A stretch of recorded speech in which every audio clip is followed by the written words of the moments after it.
Pakistan Tehreek Insaf (PTI) के मफरूर रहनुमाओं को इश्तिहारी करार देने की कार्रवाई शुरू कर दी गई है। इंसदाद दहशतगर्दी अदालत ने थाना सरवर रोड के तफ्तीशी अफसर की दरख्वास्त पर PTI के रुपोश 22 मुल्जिमान को इश्तिहारी करार देने की कार्रवाई का आगाज़ किया।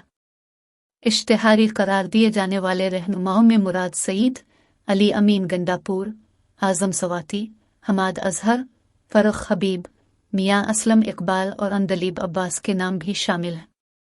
इनके अलावा असद जमान चीमा, हसन नियाजी, इम्तियाज शेख, फरहत अब्बास, गुलाम अब्बास उर्फ बाबा गला के खिलाफ भी कार्रवाई का हुक्म दिया गया है। दीगर मुल्जिमान में अली हसन अब्बास, सईद सिंधु, अंदलीब अब्बास, अहमद नियाजी, खालिद गुज्जर, करामत अली खोखर और शफाकत अमीन सिंधु शामिल हैं। ज़राए के मुताबिक चेयरमैन PTI की बहनें अलीमा खान, उज़्मा खान और भांजे हसन नियाजी को भी इश्तिहारी करार दिया जाएगा।